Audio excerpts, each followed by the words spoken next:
So if you're watching this video, there's a high probability that at one time you've said to yourself, my tools are portable. And then you make this realization that they're only portable until you need them to be portable. Isn't that crazy? And I have a sad reality that I need to kind of tell you guys about. I'm pretty sure this is not supposed to do that. And I'll get to why it actually is. I made a painful mistake. And for those of you that have been following this series, the reality is like, I honestly am sick internally because of what I did. And it's like we make mistakes. But one of the things that I've realized is that, I don't know about you, but I don't want to hide my mistakes. I actually learn by getting better from my mistakes. And this is just one of those things that I want to be fully transparent. I do think that there's a lot of channels that would hide that sort of thing, right? They're going for that perfect look. But here's the thing, I am far from perfect. I want to show you this station that I've done, and it solves a very specific pain point for me. So for you watching, right? Let's say you're needing your tools to be portable, whether or not you've got kids, and oftentimes, guess what? Kids say, hey, Dad, can you come over and help fix this? How do you pack up your entire shop in such a way that allows you to be portable? You don't, or do you? So I've got a couple of solutions, right? Oftentimes when we think about portability, we think about like, okay, is this portable? This is absolutely portable until now. Oh, I need a screwdriver. Hold on. Okay, great. Now forgot my hammer. Do you realize how many times we've gone back and forth in order to just get these three tools? And so it's kind of the concept. I want you to consider it like this. Grabbing tools individually versus putting them in a toolbox. Think of this system as more of a toolbox in such a way that, one, you pack it into something. This is just a toolbox on steroids. Okay, so let's go ahead and kind of move on. Oops. All right, so I want to go ahead and I'm going to take more of a beat. The last few videos in this series are... Bron, did you want to talk to the audience? He's wanting to go out. Give me a second. Yeah, buddy. There you go. All right. Be free. All right. So first and foremost, this is my first line of defense. This is my version of a toolbox. It's a 15-inch tool tote. I've got a whole nother video dedicated to that if you want to see what's in it. But if I ever have a call, I could throw this in the truck. I'm ready to go. Now, if I'm going to be doing a lot more of an involved project, meaning I'm going to be doing cutting, a lot of different things, this helps me solve some of those pain points. Now, I want to point out right away, there are multiple things in this that were surprises even to me. I'm not going to lie to you. I would love to say that I had everything dialed in to a perfection point, but I didn't. There are things that are absolutely fantastic, right? This floating shelf is not attached to the system in any with no fastener or anything like that. I'm excited to show you that a little bit later. And again, the whole purpose of this is to slow down. I'm going to go over everything. I'm going to let you take a look at the various things that I've kind of done.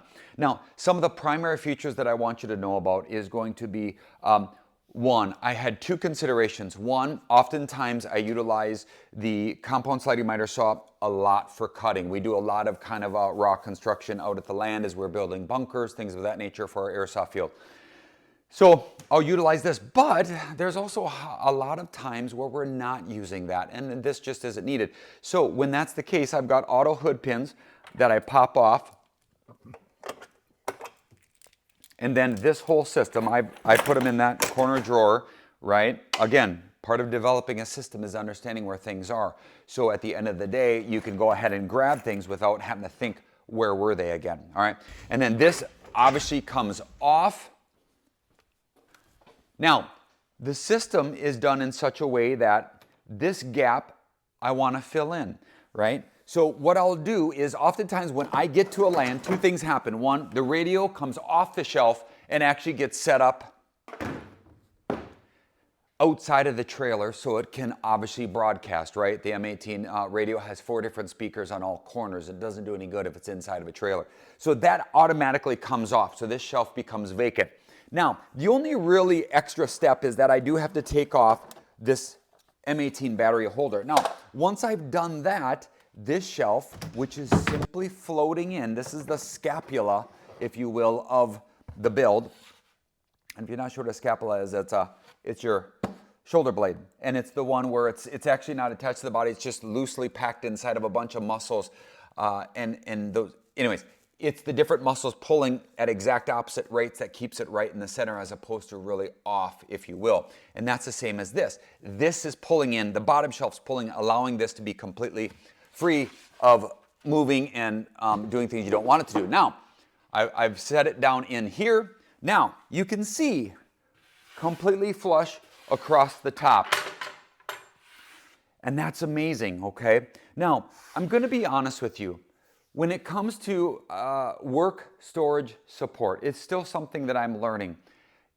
There is a rule of law that says that any surface that's open and available, look what's already happened. I put something down. It automatically becomes storage, if you will. But that, in a sense, is blocking my work surface, right? So I know that I have that tendency. So one of the things that I've done is I've developed this little sliding tray. And I know that people always say throw stuff away, but I've got multiple tables from an office remodel that we helped kind of do, and I kept it.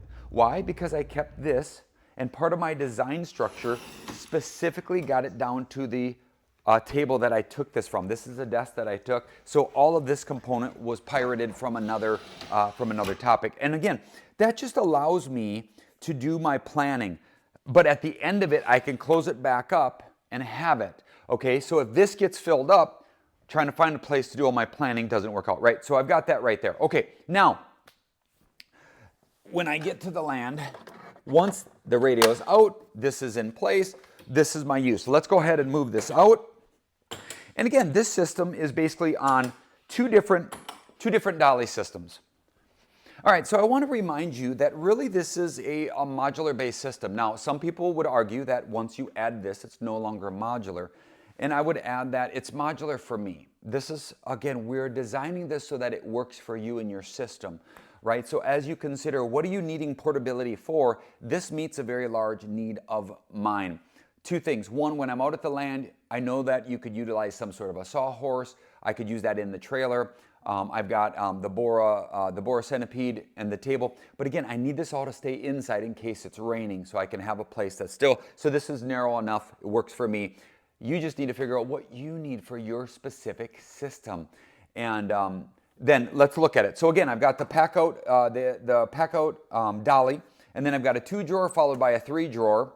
And then on the very top, I have this elevated place, and that allows me to put in one of the PACKOUTs there. Now, I do want to point out a couple of things. One, the mechanism to keep this in place. I'll show you this here in a second, but it's nothing more than a holster for your tape measure that's just inverted and put on there a little bit backwards, okay? Same through. You got 2 towers over here that is completely mimicked. And the other thing that I think is important to note is as we're looking at this particular system,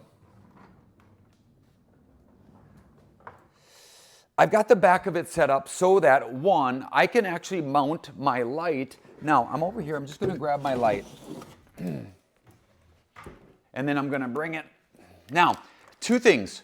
I noticed specifically that this handle fits on, and I've got, I think this is like a 3.5-inch drawer pull, that it goes right here, and it lines up perfectly. It just worked brilliantly. Now, you might be wondering, why is that important? That's important because at night, when I am working, and honestly, that's when I do my work because I work during the day, so I don't have the luxury of always doing it during the day. I could put this here, and I have a full work surface for whatever angle I need it to be. So that stays right there. Now, the other thing that I'm going to maybe point out is this in the back here. I have a couple of woodpecker tools that I tend to use more often than not. So let me just show you those real briefly. I tend to use my 24-inch T-square, and then I've got this bad jobby. All right, and that just goes on right here. And then I've got the T-square. This is the Delve T-square, their SS version, and that just goes right there. So again, instantly available for me to utilize, but it also plays another role. If you notice, it creates a bigger lip on the back. That allows, one, my packouts to have a back. It's never gonna go out the back. Same is true with this one. It protects it. Now, earlier, I don't know, maybe I'm the only one that makes mistakes, but I'd like to think that I'm not. So if you've made any big mistakes in your shop, I would love to hear about it. One, because misery loves company. How about that? No. Well, what I did is I had this in there. I was getting it prepped for the last video. The next day we had a airsoft event going on, and it was close by the house, and I thought to myself, I don't want to unload everything, not this, all my airsoft stuff from the trailer to put it in the truck. So I thought to myself, I'm just going to go super slow. Trip there, no problem. Trip back was painful. I was turning this corner at a very slow rate, and I heard this large crash. Well, once I got home, I spent about 10 minutes with my hands on my head saying, I can't believe I just did that. There's $549 that just went down the drain, just like that. Well, I shouldn't say down the drain. I did learn a valuable lesson. So let's go ahead and go over the ends. I do want to show you this. I do want to show you the ends real briefly. I've got a couple of things that I am now doing that's a little bit different, okay? And again, this process has been changing pretty significantly. So if you look, there's a couple of things I want to point out. One, for all you golfers out there, this is just a microfiber cloth that, maybe it's not a microfiber, but it's one of the ones that you use for cleaning your car. I do have a rivet system that allows me to put these eyelets, these holes in it, not a rivet, excuse me. But what I did is I actually took this little carabiner, and it's right there. So I can use that for anything I want. But the honest truth is, this here does two things. One, but this goes through the backside, again, creating another backstop for this pack out. But this, once it's in the trailer, this latches in to a fixed position out in the trailer so that one, it'll never tip over again. And I've got that on both ends. Now, a couple of other things that I really, really like is, one, these stealth mounts. These are the M12 stealth mounts, and I love those. I think those are fantastic. And I want to kind of, as opposed to this system, which is Milwaukee PACKOUTs. I'm going to be honest with you, I don't care for these. I just don't. I think they're very hard, they're very awkward. And again, my goal is to keep me in the shop as long as I can, and I think this is something that as I age will be a deterrent and makes it tough to get it out. And the same is true with the M18. I do use it just because, but it is a two-handed operation. I find, yes, I can do that, and once in a while it'll work well, but most of the time I have to pinch, and then I have to kind of wiggle, so it's a two-handed operation. Not that that's a big deal, but I just want you to be aware of it if it's something you're considering getting. Now, the bottom shelf of can is something that you guys have seen before, and this has been something that's had some levels of controversy regarding it. I'm not going to deny that. And you look at underneath, I simply have a clevis pin that I bought down, right? This is a, if you get this length, you have to get it online. But I just went to the local stores. They almost always carry a 3/4 inch by 3 inch, which is way too long because it hits the wheels as they're pivoting. And then I just cut it down on my metal saw. You could use even a jigsaw blade with a metal blade on it if you don't have one, or an angle grinder, something of that nature, right? So I've got two of the clevis pins in the front that are held in by hitch pins. And that just allows me to come up with this. And of course, you could see this is where the controversy comes in. That's not very strong, but at the same token, I did end up doing a 3/4 inch, a sleeve. So it's actually fastened all the way around. So it no longer is just relying on these little tips to prevent it from breaking out, but it's epoxied in there. Now, a lot of people, I was trying to figure out a way of doing like quarter inch flat iron or steel to this. I think that would be way too heavy. And honestly, this has been perfect. I've had no issues with it. I've tested it on things I probably shouldn't have been testing, and it's still holding up. So in the back, again, this is the standard 3 inch, and that just lines up in this. Now, when it goes to go back in, I have to put these in first. There you go. Just like that. It's perfect. It's easy. That goes through here. I just hop down underneath, and I insert this in.